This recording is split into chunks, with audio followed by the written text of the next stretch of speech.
Have you ever wondered whether GLP-1 medications such as Wegovy, Saxenda, or Ozempic are a good idea if you have struggled with binge eating or have binge eating disorder? Today's episode is going to take a deep dive into GLP-1 medications that have been called miracle drugs for weight loss. But when it comes to binge eating, the story is a little bit more complicated. I'll be unpacking the evidence, the risks, and the realities so you can make an informed decision. Welcome to the What's Eating You podcast. I'm your host, Stephanie Giorgio, and I'm a clinical psychologist. Hello, my friends. Whether you are new to the podcast, whether you're tuning in from YouTube, or you are an OG, welcome and welcome back. I'm so grateful that you are here today, and I'm excited to bring you a value-packed episode. Just a little disclaimer first, all these episodes are educational and not a substitute for medical or professional advice. So always speak to your health provider.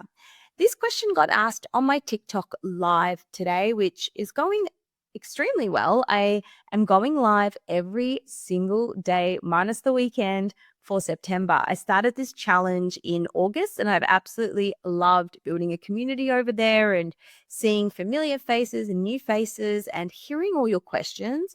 So if you're not part of the TikTok fam yet, head on over. I go live at around 8:30 a.m. Australian Eastern Standard Time. So head on over and join the squad. Now, this question was whether you should be on a GLP-1 if you've had binge eating disorder. Specifically, the person said, is a GLP-1 a healthy routine if you have binge eating disorder? Now, I'm going to explain what it is, how it works, and I work with a lot of women. A lot of women in my Food Freedom program are currently on a GLP-1, such as Ozempic or Mounjaro, and they do amazing in the program. So I'm definitely not against it, and I'm not here to tell you exactly what you need to do because everyone is different, but I do think there are some important things to consider if you are currently on this medication, if you have struggled with binge eating, and how you're going to move forward with this. So heaps of value. So first and foremost, a GLP-1 receptor agonist are basically medications that mimic a natural hormone in your body called glucagon-like peptide 1. So let's go over all the kind of science jargon. All this basically means is this is a medication you give yourself. What it does is it slows the stomach emptying. So it makes your digestion a lot slower, which means you have more feelings of fullness and it reduces your appetite. Now, originally it was developed for type 2 diabetics, but they've since been studied for obesity and more recently disordered eating. Some research suggests GLP-1s can reduce binge eating episodes by dampening cravings and appetite. A 2023 systematic review found promising short-term effects in reducing binge frequency, but the data is still limited, and these medications were not designed to directly treat binge eating disorder. I'm going to go into more statistics, but I want to just explain what binge eating disorder is as well, because a lot of people actually fit this criteria and don't know about it. Binge eating, let's start with that, is eating a large amount of food in a short period of time with a feeling of loss of control. So you eat food, it feels out of control, it feels urgent, it feels rushed, it feels almost like an out-of-body experience. And associated with this are negative feelings. You feel guilty after, you feel ashamed, you feel like a failure. And what makes this a problem is the frequency it's happening. And if this is happening at least once a week, it could be a significant problem. If it's been happening for at least once a week, for at least a month, and it's interfering with your day-to-day life, then it could actually be binge eating disorder. And that's the clinical criteria, and it must not be better explained by another mental health condition. So the disorder comes into it when the frequency is at least once a week, it's been going on for at least a month, it's interfering with other aspects of your life, such as your job, your friendships, maybe you're not going to social events, Perhaps you're thinking about food all the time and it's getting in the way of you living a normal quality of life on a day-to-day basis. Now, what are the causes of binge eating? Usually a history of dieting. Usually, if it's in your family, there's more of a genetic vulnerability. But more often than not, the people I see, they've had a history of dieting. They've tried to lose weight. They've put the weight back on plus interest. They're desperate. They go on another diet. And research shows that diets lead to weight cycling over time. And when you restrict your food at some point in your life, when you tell yourself either how much you can have, what type of food you're allowed to have, when you're allowed to have it. Remember, in the previous episode, we talk about different types of restriction. Restriction leads to binge. And if there's anything you're going to take from this, it's restriction leads to binge. So if you're restricting yourself in some way, it is going to lead to binge eating. Now, the problem is people think, oh, I just need to stop eating chocolate, or I just need to not eat at night because that makes me binge eat. And what actually causes the binge eating is very different to what actually causes it, which is the restriction. People think the food's the problem. Oh, I just can't have donuts. I'm not one of those people that can just eat one donut and move on. You are, but you think you're not because your behavior has proven you otherwise, but your behavior is a reflection of your thoughts. If you change the way you think about food, you change the way you feel about food, and your actions change. I'll give you an example. If you say, I'm going to eat this donut and I'm going to enjoy it, if I end up eating 2 or 3 donuts, that's okay. I'm giving myself full unconditional permission to eat this food. Notice how different that is. Usually when people want a donut, they'll say, why do I want this? I just had lunch. I shouldn't be eating this. I have no control. Those thoughts is what influences your actions. Whereas if you give yourself full permission, you're honoring it. There's no guilt, there's no shame, and you move on with your life. Do you eat a large amount of food in a short period of time and feel a loss of control? Maybe you make yourself sick after you binge eat. If this is you, you're not alone. I'm a clinical psychologist who went through a 9-year eating disorder, and I know how to get to the other side of food freedom. If you're ready to ditch the dieting mentality, discover food freedom, and find confidence in yourself and your body, click the free eating evaluation call. The link is below. So that is binge eating disorder. Back to the medication. So essentially, people go on these medications in an attempt to lose weight by reducing your appetite and slowing your digestion. So they do work on the brain and gut pathways, and they are quite effective for many people. A lot of people report that the food noise is reduced, thinking about food all the time. But the food noise isn't something you're born with. And people say, oh my God, the food noise is gone. We're always going to have a little bit of food noise, especially if you're someone who has had a history of dieting. If you've had a history of dieting or restriction, or you've grown up in a family that always talks about your weight, food noise is kind of a given, but you can manage it. And whilst the medication can reduce the food noise, I think that's an awesome bonus, because what that allows you to do is focus on building your skills around the binge eating. So I think that medication is a ladder. It's a ladder that can often get you out of a hole, but it doesn't keep you out of the hole. And this is where skills fill the gap. So just remember this: pills don't build skills. We need to fill in the gaps. So while we know that GLP-1s can reduce the drive to eat, binge eating disorder is not about appetite. How many of you have eaten something past the point of feeling full because you just did? You didn't eat because of an appetite problem. You either kept eating because you were stressed, you were overwhelmed, you said, I don't know when I'm going to get this food again. I'm going to restrict tomorrow. I'm going to go on my diet tomorrow. Binge eating, it's not just about appetite. It's about coping with emotions. It's learned patterns, restriction, and sometimes trauma. So if those underlying causes are not addressed through skills, then the binges are likely to return when the medication is stopped, even while you're still on it. So think of a GLP-1 as a tool or a ladder. It's a tool that helps you get out of a hole and starts your journey, but it's not going to keep you out of the hole. So this is why it's extremely important to build skills. And I'm going to talk about what these skills are so you can implement them today. So when you come off a GLP-1 medication, what happens? Increased hunger and cravings because you've been suppressing it. And if you haven't been eating the food you normally eat, it's likely to come back. There's nothing wrong with cravings. I did a podcast episode on this. Go listen to it a few episodes back.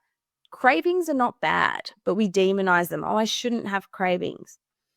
You get increased hunger because you're not taking something that suppresses your appetite. Remember, suppressing your appetite, whilst it might be effective, it's not normal. It's not normal. You're meant to have an appetite. You're meant to be hungry. But people haven't learnt how to eat to manage their appetite effectively. What you've usually learned in dieting is what you should eat, when you should eat, and how much. But what we do in Food Freedom is we teach you a food structure that regulates your appetite, that helps regulate your nervous system. So even if you are hungry and have cravings, it's nothing to be fearful of. We're like, okay, I'm hungry, let's eat. Whereas when you've been dieting your whole life, you learn to fear hunger and you learn to fear cravings because you're like, oh my God, hunger and cravings leads to binge eating. But it's not true. Hunger and cravings lead to a decision. And with the right skills, you can make the right decision that aligns with your goals and your values. So when you come off the medication, increased hunger and cravings, potential binge relapse if you haven't learnt the skills. And I've seen this. People come to me and they're like, the medication failed me. Weight loss surgery failed me, which is true. You haven't failed. You just didn't have the skills. So if you have put on weight, if you have got weight loss medication and it didn't work, or you've put on the weight, or you've gone down the weight loss surgery path and you've regained the weight, you're normal. Okay? It's not normal, but it's common to lose a big portion of weight when you're on these medications, but it's really normal to put a little bit of that weight back on, and it's actually healthy for some people. And the third thing is when you get off the medication, this can lead to rapid weight gain, which can lead to feelings of shame and guilt and failure. And this can be really distressing. And I've seen women go through these cycles, losing the weight, gaining the weight. They're scared of putting it back on. Then it gets in the way of their other journeys, a fertility journey, a relationship journey. So this can often be very distressing. And I'm going to teach you how to manage this cycle, whether you're on a GLP-1 or you're not. So the first thing is simple. A GLP-1, it might be considered for medical reasons, whether your doctor suggests it for specific things, but it's not a cure for binge eating. It's a ladder. It's a tool. It's a stepping stone. But there are risks as well. Because you are suppressing your appetite, a lot of people are not eating, and they're not eating enough for their nutritional needs. Now, when you're not eating enough, there are so many consequences.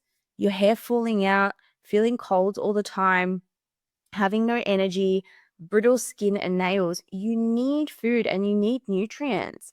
And if you only have a small stomach and you can only eat a little bit, are you going to eat the broccoli or are you going to eat the burger? Think about it. If you could only have space for a small food, some people make choices that are going to satisfy them more psychologically rather than physically because there's not a lot of room in there going on.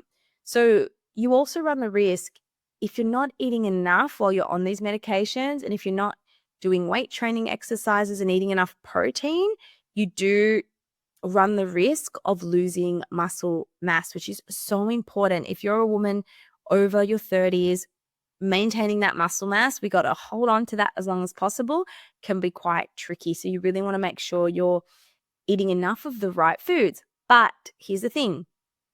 If you have binge eating struggles, that's not where you want to start. The biggest issue is people with binge eating disorder can often be fixated on, oh my God, I need to eat more protein. I need to eat more fiber. And they get fixated on perfectionistic eating. But if you struggle with binge eating or bulimia, We need to strip it right back. We need to come back to basics and get you following a structure before you even worry about protein and fiber and all of that. It's like building a house. People are like, oh, I want to paint the house and decorate the house. And I'm like, girl, you don't even have floors yet. So we need to do this in stages. So if your goal is just to stop binge eating, the GLP-1 doesn't have a lot of evidence as a standalone solution. But if you're already on a GLP-1 and you struggle with binge eating, I'm going to give you some really useful tools that can help for you. So the first one is knowing that GLP-1 is a tool and it's a medication. And what is your plan? Is your plan, and write this down, get a pen and paper. This is a proactive podcast. What is your goal? Do you want to be on this medication for 2 months, 1 month, a year, 6 months, for the rest of your life? What is your actual plan? Because most people fail at their goals because of a couple of reasons. But number one is they don't have a plan. They just sort of see weight loss as, okay, when I get to that weight, then I'm done. But the biggest issue when it comes to weight loss is there's no plan once you've lost the weight. People think, oh, I lose the weight and then it's gone forever. No. Same with an eating disorder. You don't just magically lose weight and then it just disappears forever. Unfortunately, if you've gone on a diet and you've lost weight, you have to adhere to a rigid lifestyle unless you've done it in a more balanced way. So what is your plan? If you're on a medication, are you planning to be on it for 6 months, 12 months? What is the actual plan here? Number two is, what were your problems pre-medication? Were you eating large amounts of food in secret? Were you eating macros on the way home and shaming yourself for it? Were you a secret eater? Were you not eating throughout the day and then binge eating at night? What was your actual problem? Because we want to address the core problems and the ongoing mechanisms. So reflect on what got me to this position, what got me to this point of needing to go on a GLP-1. And this is not to shame or blame, this is to reflect. Is it because I've spent years doing silly diets that don't work? Is it because I am a binge eater or a secret eater and I witnessed that from my family? So reflect on what got you here, because that's going to be really important for the way out. If you're on a GLP-1, here's what we do in Food Freedom. Step one is you need a food structure. You cannot overcome binge eating or bulimia or improve your relationship with food if you don't have a strategy for your eating. Now, a strategy doesn't mean a diet. It doesn't mean a meal plan. Literally, all it means is eating 3 meals a day, 2 to 3 snacks. This is the golden rule, because many people skip breakfast. They have coffee. They try to push their hunger out. A great way if you want to potentially affect your hormones. So 3 meals, 2 to 3 snacks a day. It doesn't matter how much you eat and it doesn't matter what you eat. This is where we want to start. So if you're on a GLP-1, you're going to be like, yeah, but Steph, I don't feel hungry. Doesn't matter. We need to teach your body when it's hungry, when it's full, by practicing regular eating strategies. Remember, you can eat as much as you want and stop. And this helps you listen to your fullness and hunger cues. Because if you're not eating, your fullness and hunger meter is going to continue to be broken. The second thing is, we need to address emotional eating by addressing your emotions, right? A GLP-1 doesn't address emotional eating. It suppresses your appetite, but a lot of binge eating is linked to emotionality. So the next time you get an urge to binge, rather than get freaked out and be like, oh my God, I got an urge to binge, ask yourself, what am I feeling?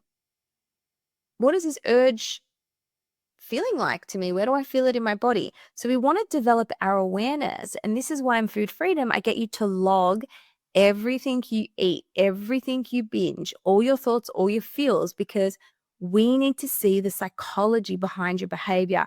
It gives us patterns, it gives us clues. So the next time you have an urge to binge, we need to create a delay. We need to take a deep breath and say, okay, you can binge eat. There's no problem. We'll have a binge in a secchi, but let's just stop and say, what happened? I'm annoyed. I'm annoyed at my boss. My boss is making me do all this extra work and I just want to have a cookie and forget about it. Okay, So the activating event, the trigger, was your boss making you work more. What's this making you feel? What's it making you think? I feel tired. I feel frustrated. I feel underappreciated. All right, what does this make you think? My boss doesn't care about me. I work hard and no one notices. I'm undervalued. Okay. And when you eat the food, then what are you going to think? Oh, I have no control. I'm fat. I'm disgusting. Da da da da da. So we want to calm your nervous system down enough, because a lot of people after a binge, they get this thing called post-binge clarity. But all it means is your nervous system is calm and you can think, okay, that didn't really solve my problem and now I feel worse.